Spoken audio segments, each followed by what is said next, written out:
recipe in my cookbook for a chocolate cake.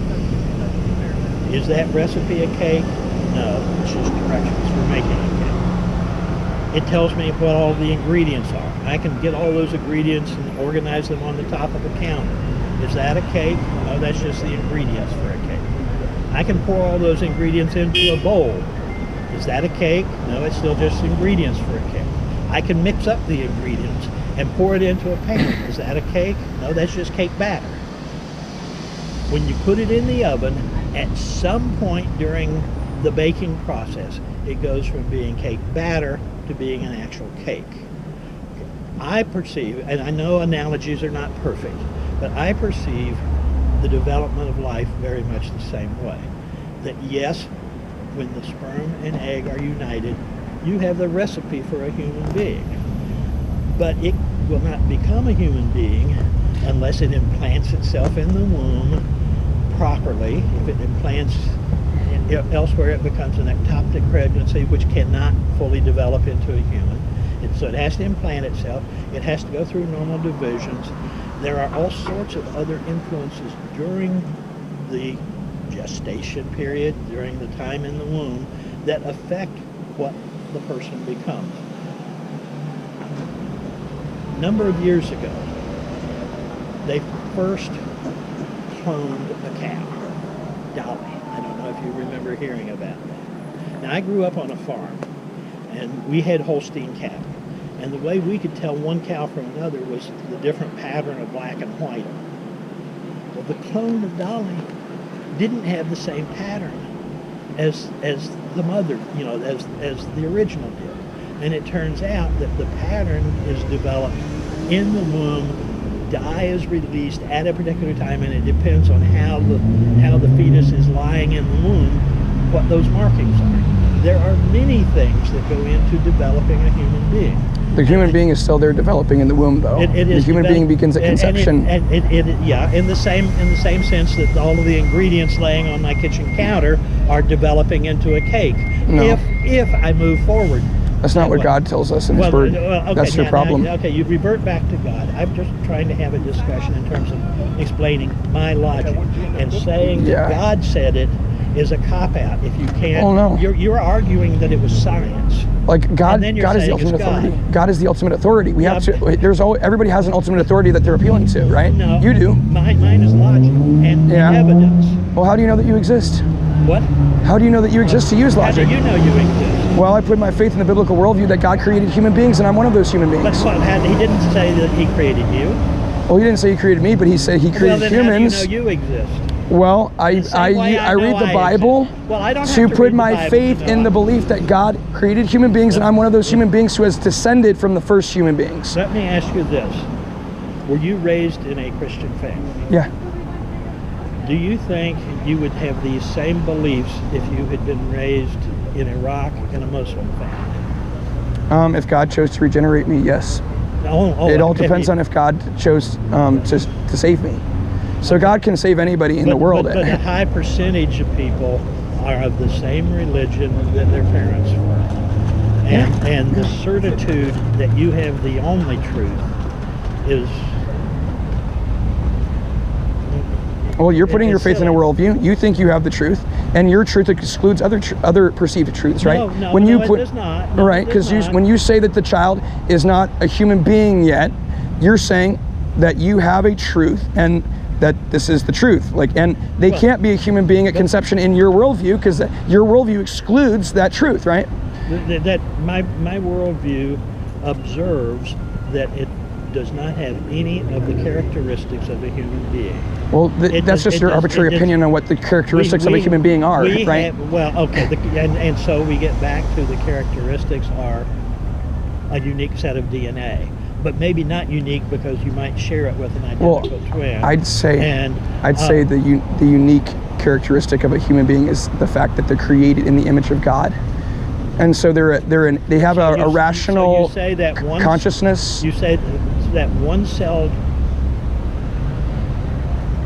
whatever you call it, is in the image of God. Yes.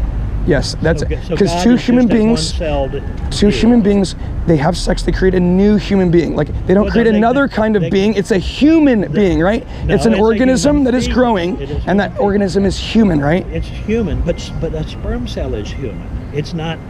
But it's Can't not have a one. new It's- human being that, No, that was well, created by and- the and- process and of neither- reproduction, and right? Neither is the just fertilized fetus. It is human, but it is not yet a human being. Well, it's a being, right? Look at it. No, it is not. A being is that which exists independent of anything else. Well, that's a terrible definition No, of well, being. well, You're look not at- a being look- by that definition because you- you're dependent on other things, right? You're dependent on things. I exist independent of it. No, you don't. I may not You're- survive long for it, but I No. exist independent of anything else. No, hello. Look at the definition in you're dependent on this look at- environment look- to go- survive, right? You are. well, Yeah. yeah. So you're not an independent being. Well, You're independent being as compared to other beings. Do you have something That's to say? what the definition. Oh, no, I heard your message. Okay, good. So, like, you're dependent on this environment for survival, Yes, right? but I am and a so you're being not that- independent. I am You're an dependent. independent being. Okay, there are two words there: human being. Okay, I am independent of any other being. I exist independently of whether or not other beings exist. Well, okay? but okay, that's just like, I mean, you can have that criteria, but it's just your arbitrary opinion about what constitutes a human being. But so human is beings are everything you're reliant on their saying, mothers in the first stages of everything life, you're- right? everything- Babies are reliant on their mothers. but Are they- babies but- outside of the womb? but Are they not? exist- Are they not beings because they're dependent on their mothers? They exist independent of their mother. They may not survive independent of their mother, but they exist independent of their mother. Well, I mean, they were born by their mother procreating, right? So they don't exist. Okay. Like, For hundreds, thousands of years, we have recognized that life is from birth to death, not from conception to death. no, the Bible doesn't say that. The Bible indicates that in God's law, He says, Christian religion has done so. well, the Hebrews who follow God's law would have put to death No. people who accidentally killed a preborn child. No, who against the mother's will. They did not do it for abortion. It doesn't matter. The fact Yes, of it does the principle matter. is that you cannot murder you cannot put to death a preborn No, child. The principle was you were depriving of the mother of her Well, child. God says, "Thou shalt not murder," and the But mother yeah, would, but and the that's not mother's murder. if the That's not the murder. murder is intentionally unjustly killing somebody. So But if the you mother have to did that, be she'd be committing somebody. murder. You have to be a human being. Right, and you're discriminating based on physical characteristics, right? And you discriminate on physical characteristics when you say that it's okay to masturbate.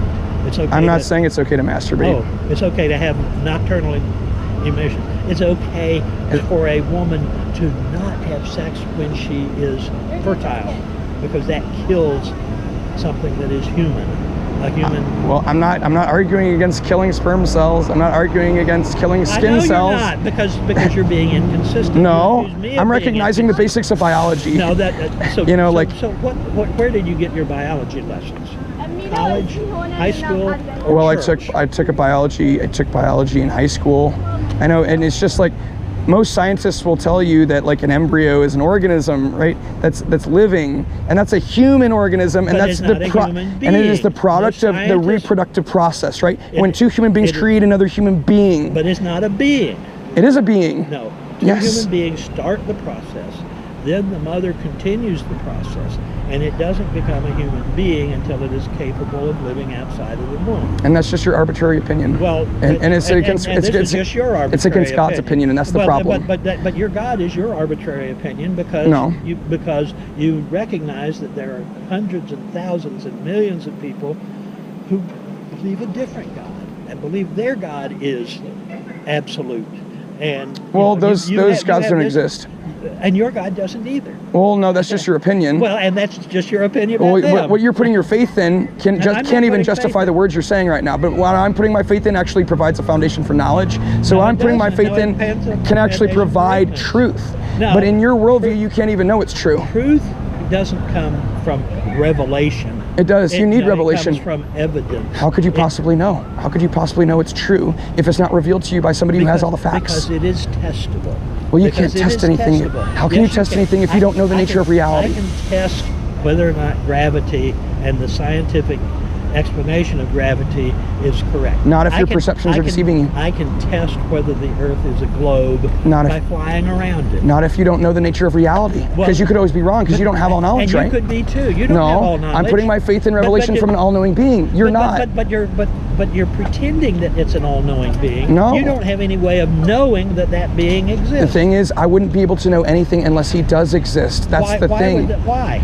Because I know things and he doesn't exist. You do know things because he does exist, and he's given you the knowledge. No. He's revealed himself to you, but you're suppressing the truth in unrighteousness. Look. You do believe that God exists deep down, and that's why you're justified in believing things to be true. You know deep down that God is make-believe, and you're just pretending. No, yes, I would not be able to know anything unless there's revelation from the one who has all knowledge. Because I don't have all knowledge, and I could always be wrong if I trusted myself, right? Same for you.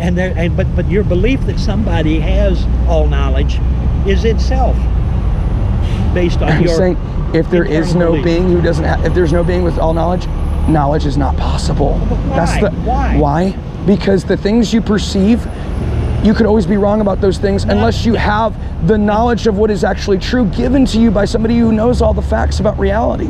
Because you don't know all of reality because you don't have all knowledge, right? And neither do you. I don't. That's why I need to put my faith in that worldview in which there is revelation. You don't have any knowledge. You think that there is an imaginary God up there who knows everything, and that, gee, you don't have to study science to know science. You don't have to study, climate change to know whether or not it exists. All you need is your faith in this imaginary being, and he's going to carry you. He's going to carry you through, and he's going to send you to eternal life, for which there is no evidence. Well, there's no evidence that you exist in your worldview. Yes, there is. What's the evidence that you exist? Yes, that could be deception. I think, therefore I am. Well, you can't use the word I, because you don't know that I exist. I mean, how do you know that thinking exists? Because it's observable. There's all you can say is that there's shapes and colors and concepts moving around, basically. But you can't say I, because that indicates that there's a singular entity. In that case, you can't be sure that exists. Well, I'm saying in my worldview, I can, because I'm not putting my faith in myself. I'm putting my faith in what God says about reality. And in my worldview, I'm not putting my faith in an imaginary God. I've been putting my faith in the development of the human race over the past thousands of years, where knowledge has increased. We have come to understand things better. We build on what our ancestors did.